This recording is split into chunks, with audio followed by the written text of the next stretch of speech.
Okay, let's do this. Ask me anything for Thursday, December 5th, 2024. Okay, I think I got the numbers right. I've gone through the questions in the private Facebook group and in the squads feature in the BTWB app. And so we are ready to kick this off, Linchpin. Let's do this.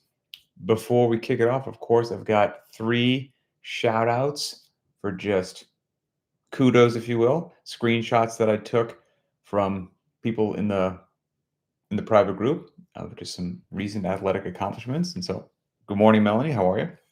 All right, let's start off with this one. What do we got? This is from Steve S. This is the other day when we did Linchpin test number 10, which is just one of my nightmares. 5 rounds for time, 15 wall balls, 20 pounds or 14, 15 power cleans, 95 pounds, 65 pounds. Steve went ahead and knocked that out in 7 minutes and 24 seconds. Got a level 92 on BTWB, which is crazy fast, significantly faster than I was. And he said his garage heater didn't work. So, yikes. Next one from Alex M. And she did something pretty awesome. So, she wrote, Guys, first time doing an actual 20-inch height box jump. Not bad for a 50-year-old who used to get puffed out of breath walking up a flight of stairs. How cool is that? She did awesome. So congratulations, Alex. Went from getting winded walking up a flight of stairs to doing a 20-inch box jump. That's pretty sweet. And final one here. Let's see. This is from Eric H, who, when we just did Grace recently, we did Grace on November 29th, is when he posted this. He got, 30 clean jerks at 135 pounds in 3 minutes and 45 seconds.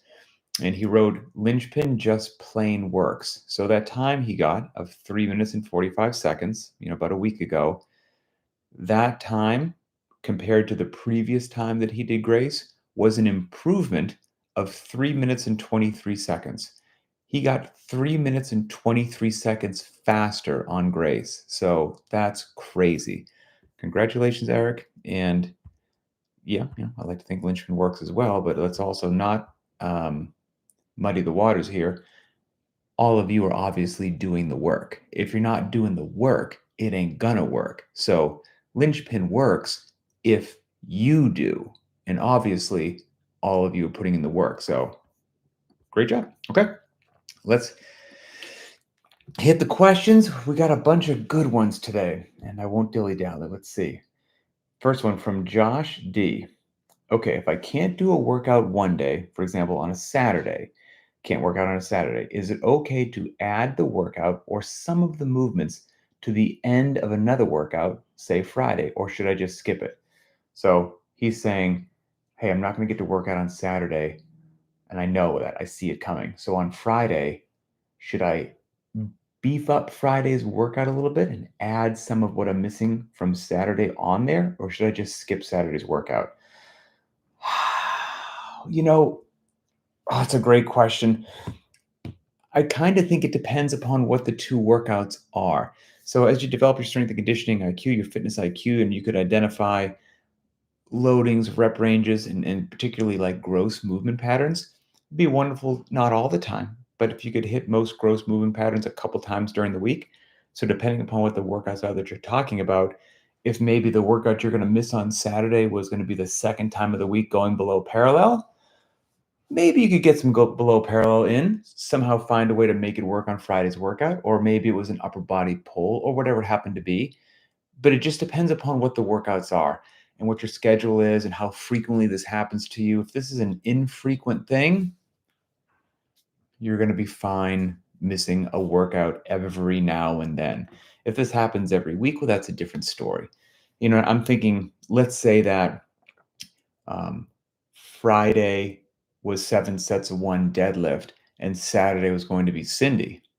You could come up with a pretty cool workout where now on Friday, what you're going to do is a 20-minute AMRAP of 1 heavy deadlift, 1 round of Cindy. AMRAP 20 minutes. And obviously the weight you use for that heavy 1 rep wouldn't be the same weight you would use on a 7x1, but you would do a heavy single, maybe like 70% of your 1 rep max and around a Cindy AMRAP 20 minutes. So you could do a Frankenstein workout like that, depending upon what they were, and have it function pretty well. It would depend on what the workouts are and your comfort level of understanding how to make that decision. Kyle I. When you say if you don't have strict pull-ups, then work on strict pull-ups, how many strict pull-ups should one be able to do unbroken to say, quote unquote, that I have strict pull-ups? Okay, cool question. And I bet this was on a lot of people's minds, because what happens is if we've got a workout that involves pull-ups and it's the regular workout of the day, frequently on the wild card option, it will probably be, let's say, the same rep range, but I'll put pull-ups any style. And so maybe the regular workout of the day called for kipping chin over bar, kipping chest to bar, maybe called for dead hang, maybe called for whatever, but maybe you don't have that. And so the wild card option says pull-ups any style, which gives you unlimited freedom to do any style of pull-up, to include banded pull, rack pulls, Australian pull-ups, Martian pull-ups, are the pull-ups I haven't heard of, whatever it is, to develop your pull-ups, because it can be just so easy in fitness to always just be trying to do the workout prescribed, that if you haven't developed a good base of strict pull-ups, when are you supposed to do that if you never actually allow yourself a bit of a reprieve to work on your strict pull-ups? So we try to do that regularly with the wildcard option. But getting back to Kyle's question, when I say that if you don't have a good base of strict pull-ups, you should take that opportunity to work on them, what do I mean by that? All right. So I put some good time and thought into this and looked up some data on BTWB to make sure I wasn't off base. And here's what I've got. Now we're not talking about regular humans, okay? Because we are a different sort of humans. We are humans doing fitness. That's different than regular humans. A single pull-up is plenty difficult for a lot of people that are in the world of fitness. So for a regular human, a single pull-up can be a monumental achievement. So, but we're all here chasing fitness, trying to get fitter, faster, and stronger. So I'm going to consider us not regular humans. Now, somebody listening to this, don't be downtrodden if you're a person doing fitness, but you don't have that strict pull-up yet. That's okay. You don't have a single. The goal is to work towards getting your first strict pull-up or chin-up. I don't care, quite frankly. Get one. Got to get one. Everybody should be working towards getting one. Now, after you have one, if I was to lump some people into some buckets or categories, for better, for worse, and this is not, there's some wiggle room here, but as a general concept, here we go. Let's start on the women's side of the house first. I would say 1 to 3 reps of pull-ups, of strict dead hang pull-ups. You want to get to that range, 1 to 3. And that would be, on like BTW rankings, that would put you in about the lower quarter, the bottom 25% of rankings. Don't be bummed out about that. It's just a statistical data point. That's step one. Get 1 to 3 reps. We'll talk about how in a second. I would call that beginner level strict pull-ups for women. Intermediate level, 4 to 6 repetitions, unbroken strict pull-ups, women's side of the house. That's a really solid, middle of the road number, and not middle of the road for average people, middle of the road for people who are dedicated about working out. And that's after you get some momentum going. That's where I think everybody should strive to get to in the women's side of the house. Try to get to that 4 to 6 reps if you're not there already. Advanced on the women's side of the house, I would say, is in the 7 to 10 range of strict unbroken pull-ups. And then elite would be 11 and above. Okay. On the men's side of the house, the beginner range, 5 to 9 repetitions. Okay. That'd be about the bottom 25 percentile from logged scores and things like that. Again, don't let that number get you down if that's where you are. Don't let that number get you down if you don't have 1 or 2 yet. Start working towards getting your first strict pull-up. Get on the road. So I'd say 5 to 9, beginner. Intermediate for men, let's say 10 to 13 repetitions, and that would be a good goal for men to try to get to. That'd be a great place, a good base of strength. 14 to 17 reps, I would call advanced, and 18 reps or more would be elite. And so I reserve the right to change those numbers. They're just, they're pretty darn good. And, as I was sipping my coffee and thinking about these questions this morning, how to get your first strict pull-up. I believe there's 2 videos on the Linchpin YouTube channel under our playlist that says instructional videos. And I think they're just called How to Get a Pull-Up Part 1 and 2. So check those out. And then on Varied Not Random, which I have with Bosman, you can go to variednotrandom.com, and there is a strict pull-up or get your first strict pull-up program that we have there. 6 or 8 weeks long. It's escaping me how long it is now, but it's a few sessions a week. It uploads right to the BTWB app, lines everything out. You know exactly what you're doing.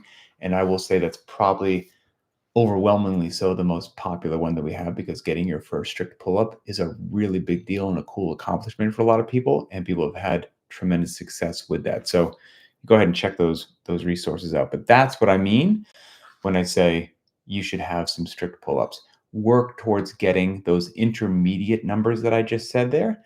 Work towards getting 1, work towards getting yourself in the beginner numbers. Once you get the beginner numbers, work towards getting the intermediate numbers. Once you get those intermediate numbers, we'll of course continue to develop your strict pull-up capacity at Linchpin, because we don't shy away from that. But those are the numbers I talk about when I say, hey, if you don't have a good base of strict pull-ups, take today as an opportunity to work on it. So hopefully that helps. Great question. James B. How to best use Linchpin when also training for cycling, triathlons, half marathons, and etc. Okay, good question. James, I'm going to put you in contact with, there's a Linchpin endurance squad where this is their passion, Linchpin and endurance activities. I will tag you. Well, I'll answer your question here in the Facebook group, and I'll tag the individual who's the point of contact for that squad. They'll get you into that squad, and then you guys can share just a ton of information and best practices and all that stuff. Let's see. Question from DA about Tempest. I don't have the answer about Tempest, but I will pass that question along to the BTWB team. Jody D, 2 questions. I appreciate the Linchpin banner kits being added to the site. However, I was wondering if Linchpin patches will be available on their own versus a kit. Yes, thank you for reminding me. I need to get another batch of patches done to have those just set aside specifically for individual sale. So thank you. I will make that happen. And then number 2, in light of my own stupidity, Jody says, my own stupid running injury this week where my eye ran into a tree branch. What's something dumb you've done while training? Something dumb I've done while training. Man. Well, I have fallen off a pull-up bar. I will tell you that. I had a pull-up bar many years ago when I first started doing CrossFit, and I put it into the wall in my garage, but it was loose in there, and it was too thick, by the way. But I didn't know any better at the time, and it spun. It wasn't fixed in there very well, so it was tough to get a grip just because it was thick, and then it would spin as well. And I remember going for a max set of pull-ups one day as my friend cheered me on. Grip started to slip. I actually have to constantly readjust your grip because the pull-up bar spins a little bit. It was just a nightmare. I don't even know if we had chalk, because I remember the bar being taped, so maybe we didn't even have chalk. Long story short, I peeled off the bar, when I should have got off way before, because I felt my grip going, but wanted to get another rep in. Didn't have any matting or flooring or whatnot, and just fell just like a dead body hitting the concrete floor. It was just the worst air expelling out of my lungs sound possible. And luckily, I wasn't injured, not that I could tell anyway. And my buddy, in true buddy fashion, who was in the military with me, it was the most hysterical thing he's ever seen. Never asked me if I was okay. Just from the second my body hit the ground, all he could do was just uncontrollably belly laugh at my misfortune. And that is how you know you have a good friend. Okay. Let's see. Blake B. How does your mind work when programming workouts? Probably a long conversation. I know it comes from years of experience, but curious if the thought process and methodology about your thought process and methodology you use when programming.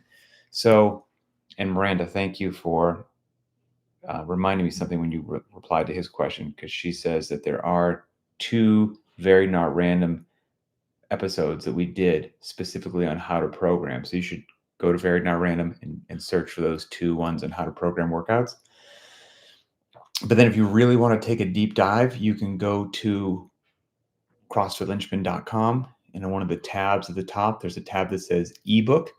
Tap on ebook, and then I wrote I can't remember how long it was, 52 pages, I want to say, like a 52-page ebook that I programmed a 4-week block of training and just went through, to the best that I could anyway, like the thought process, what's going through my head, why I made certain decisions, why I didn't make other decisions, the factors that come into play, and all this stuff. And so if you really want to take a deep dive, you can watch those two podcasts or listen to those two podcasts from Very Not Random, and then download that 52-page ebook, which is free, by the way. Just enjoy. All right. Karen, let's see. Let's say you have an injured foot and are in a boot at least 4 more weeks. No standing lifts or dynamic movements that put extra pressure on your foot are allowed. No kettlebell swings, etc. I don't have a bike or a rower or a ski erg, but you want to at least occasionally get your heart rate up with some more intensity. Do you have any recommendations for movements? So far, I have liked Russian twists, push-ups, sit-ups, quarter Turkish get-ups. I'm still struggling to come up with other/better ideas. No standing lifts or dynamic movement. You've got the boot on, and I'm not sure when you say that, if it's a walking boot, then I guess you're allowed to pick your foot up and walk with it, I'm guessing, which means, during every step that leg and that foot and that boot is supporting your body weight over and over and over again. So I'm assuming you can walk and I'm assuming you can stand, no standing lifts. I'm just assuming you can't do like a deadlift or things that are dynamic. So even if you can't air squat because maybe your ankle is fixed in some rigid position, maybe you could find a chair or a box that gets you to right around parallel, and at whatever pace you can, just stand up and sit down, stand up and sit down. This is assuming that your doctor or physical therapist didn't say that you aren't allowed to get off and on the toilet or in and out of a chair. If you're allowed to use the toilet and you're allowed to go from a seated to a standing position, a seated to a standing position is just a squat, just happens to be 1 rep with no loading. And so I would find something that I could sit on that would be a nice height, and I wouldn't move faster than what was ever appropriate given the restrictions of the boot. And I would be doing a lot of air squats in those days. The other thing which pops in my mind is if you have a pool nearby, and I don't know if you've got sutures or something in your foot that can or can't get wet, but if your foot can get wet, go ahead and hop yourself there in the pool and get after it. And if you can't kick your legs, you can put a buoy. Oh, I see you chimed in there on YouTube. Says, yes, you can walk with it. You can get a buoy to put between your legs that you're not using your legs and your all upper body, and you can do sprints in the pool. You probably won't be shortchanged doing that a couple times a week. Jason N. What nonfiction books would you recommend for somebody who reads fiction and would like to get into nonfiction books? I would recommend, there's so many, but I would recommend off the top of my head, I say this all the time, right? Basic Economics by Thomas Sowell. I'm a huge Thomas Sowell fan. I believe he's a national treasure. So Basic Economics by Thomas Sowell, Endurance by Shackleton, and then Empire of the Summer Moon. Those would be the 3 that I would recommend. Enjoy. Let's see. Miranda G. Let me get another sip of my morning tea here. Had 2 cups of coffee. Figure it's time to work in some tea. I just got a barbell and bought a pair of 10-pound plates to get me started. I don't think I will be outgrowing that setup for a bit, but are there any indicators of when it will be time to increase the weights? My long-term goal is to be able to work up to prescribed ladies' weights for workouts and worry about the max reps weights later on as I get more experienced. Okay, fair enough. because I was going to say a good goal that the most loading that most people will need is whatever they're going to pull for a 1 rep max deadlift. So if you knew what your 1 rep max deadlift was and your goal was to eventually accumulate that amount of bumper plates, that would probably serve you very well. And then of course get a little extra because we're going to bump that 1 rep max up even more. But on the other side of the house, understanding your question that you're going to worry about that later, then what I would think of is uh, over the course of workouts that we do, that we program, and that you have done and either done, as written or modified in some way, what was the upper end of that weight range? And it probably would be something which includes a deadlift, right? So let's say like a heavy day at a high heart rate, there was a couplet that we did maybe a month or so ago. There was like an old games workout that was like 5 rounds for time. I can't remember if it started with the deadlifts or the burpees, but it's 10 burpees and 5 deadlifts, or vice versa. And it's 275 on the bar for men, 185 for women. So if you're thinking about what would be a workout on the heavier side that I'd like to be prepared bumper plate wise to do and worry about the 1 rep max later. So for that workout, what you think was like a month ago, maybe a couple months ago, that was written for 185 for women. What did you do it at? Did you do 185 that day? Did you do 155? Did you do 135? And that for right now is probably going to be the one of the upper ends of a heavy day to high heart rate sort of a deal. And so if you had enough bumper plates to prepare for a day like that when it comes up, and then you worry about the 1 rep later, you're probably on a good path, is what I would say. Brandon W., not a question, but please bring back the Zone Chronicles. I will do my best. Let's see. From Prowl K. I'm having surgery for hernia soon. Feel your pain. I had hernia surgery, umbilical hernia, probably longer than I realized ago. I bet it was, I was going to say a couple years ago, but that's not right. I bet it was 6 years ago or something like that. But anyway, I'm having surgery for hernia soon, and I'm already dreading the loss of fitness while I'm limited in what I can do during the recovery. Do you have any lessons learned from your hip replacement or other injuries that may help with the mental aspect of recovery? The mental aspect? I don't have any special, like, superpower tricks to bestow upon you other than the fact of highs and lows, right? I mean, what are the lows? The lows are you're going to be limited. The lows are there's going to be a lot of stuff that you want to do and you can't do. Gotcha. Accept that, give yourself some time with it. Cool. Like, don't ignore it. It's true. Maybe the pros are it can be freeing in a way because since you are limited, you're going to have to get creative and do different things. And, you might be doing new things at single leg or single arm or reduced intensity or different loadings that you're not going to be able to compare to previous results, and because they're new, and so everything's going to be a PR, and comparison's a thief of joy, and you'll be able to find things to do that probably will hit a bit different because you'll just figure out what you can do and work those things, and you might wind up finding some weaknesses through the variance that you're going to need while you experiment during recovery. I'll also say the positive side of it is if you take your time and you're smart with your recovery, hopefully you come back feeling better than you did previously. And that's exciting to start training again with a body that feels amazing. So take your time. Don't be a hero. Don't be in a rush. I don't want anybody to rush back from a surgery to be 75% for the rest of their life. I'd rather have them take their time and come back and be 100% or as close to it for the rest of their life. I will say when I had my umbilical hernia, I can't remember how long, like you couldn't do anything, or you could only pick up a really light weight because you use your midline for everything. So I couldn't tighten my midline that much really. That I did something so repetitive and so boring, but it was better than nothing and it kept me sane. I think I did box step ups at whatever height was appropriate, low intensity, super low intensity, 3 times a week. I would just run a clock for 40 minutes and do box step ups for 40 minutes in the garage. Amazingly boring because it was one of the few things I could do that was acceptable in the midline, didn't really involve any loading that was uncalled for and good to go. And I think after a while, I wound up wearing a weight vest. I'm not a medical professional, not saying that what you should do.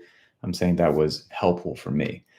I will also say, if you haven't, you should listen to Varied Not Random episode 5. It's entitled Working Out with an Injury. And I think you might find that a beneficial episode. Good luck with the surgery, my friend. Do it right, do it once, and then be good to go. All right, those are the questions from the private Facebook group. Let's go to the squad feature in the BTWB app. Cover the question about pull-ups, cover the question about book recommendations. Connor M., how do you program the Thursday/makeup day workouts for affiliates? And also, what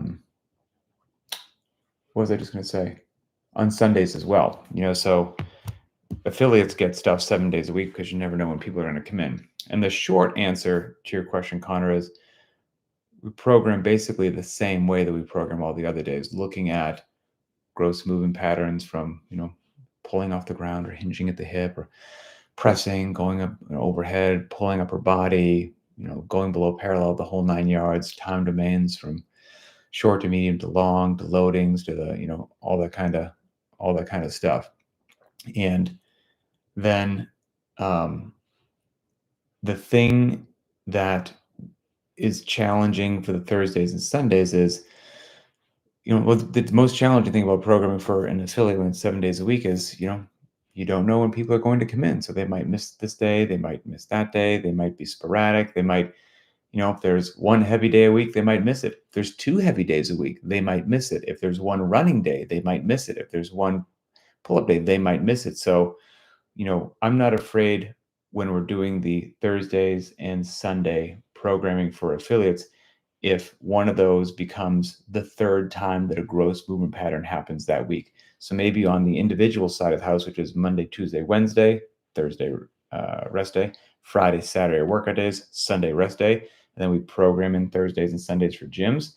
If in the 5 individual days there was already 2 below parallel, 2 overhead, 2 upper body pulling, well then if now when we have to do 7 days a week, if one of those Thursdays and Sundays becomes the third time that gross movement pattern happens, that's almost unavoidable if you're going to program 7 days a week. So the 5 days get laid out, and then the 2 days get programmed based upon what's happened during those 5 days. And tends to work pretty well. Blake N. To piggyback onto Kyle's message about the pull-ups, you said once in a Very Not Random podcast that you used to do 400 or more pull-ups in your training sessions leading into the Navy. How long did it take you to build this kind of capacity? Whew, man, days gone by. So it's amazing what you can do when you don't know any better. So, for example, when I was getting ready to go into the military, didn't have the internet and all these cool resources or whatnot. And so I just find these books from Vietnam era frogmen that I could, and these training protocols that seemed like they were okay. And a lot of them just had pyramids, pull-up pyramids, 1 up to 10, back down to 1, which if you do that comes out to 100.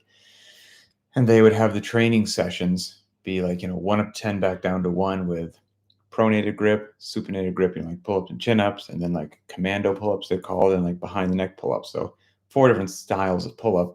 Each one's a 1 up to 10, back down to 1. So there's like 4 different types of pull-ups, 100 reps of each. It's like a 400 pull-up session. And then you have similar things for push-ups, similar things for bar dips, similar things for like flutter kicks, and then all the running and swimming and all that stuff.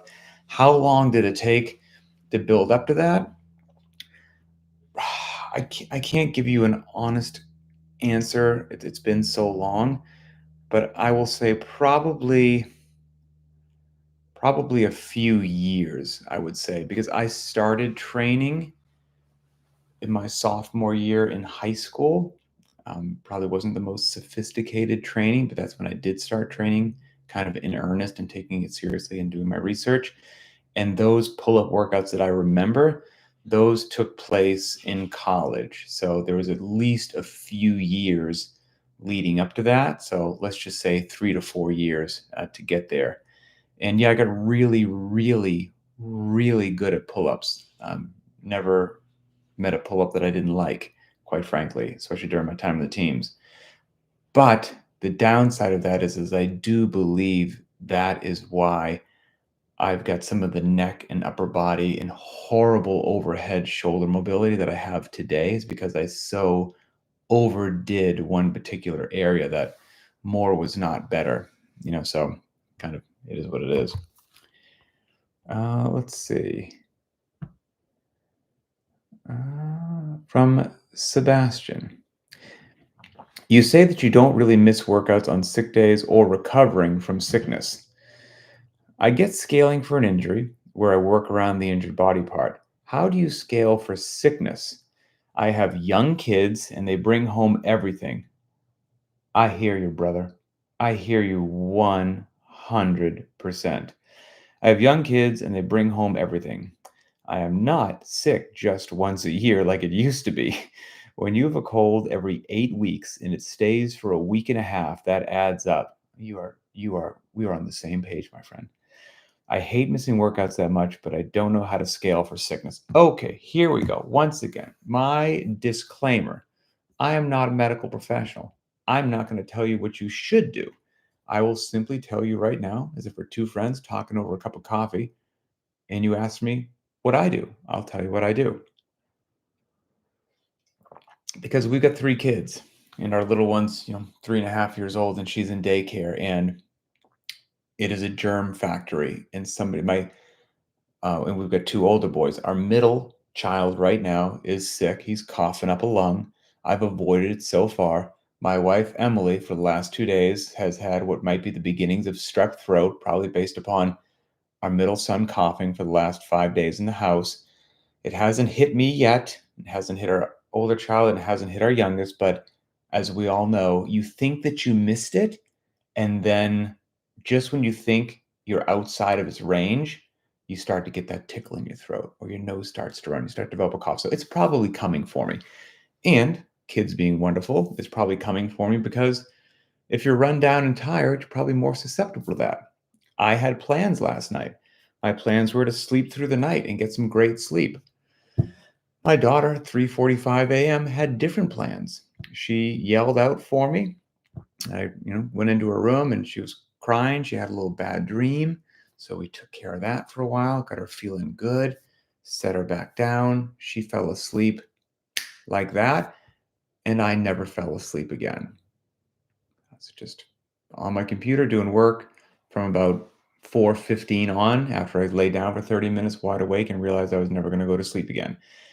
So being tired, having people that are sick in my house, it's coming for me. So Sebastian, I'm right there with you. Here's what I do. It depends on what kind of sick I am. If it's what I get most of the time, which is it's like a cold, I got a head cold, some sort of upper respiratory infection that's probably, relatively mild, so to speak. I got a stuffy nose. My head feels bigger than usual. I got a cough. My throat's scratchy. Most of the time, I still work out. I'm not saying that's the greatest thing in the world. I'm telling you what, most of the time I work out because I don't only work out for my physical strength and conditioning. Um, my working out is also like key to my mental health and like my stress relief every day so that I'm a wonderful person in society, a good husband to the best of my ability, to my wife, good father to my kids, as much as I can be. I need that workout time for many things which have nothing to do with my muscular tissue. And so I try to get it out. Now, I might move slower than normal.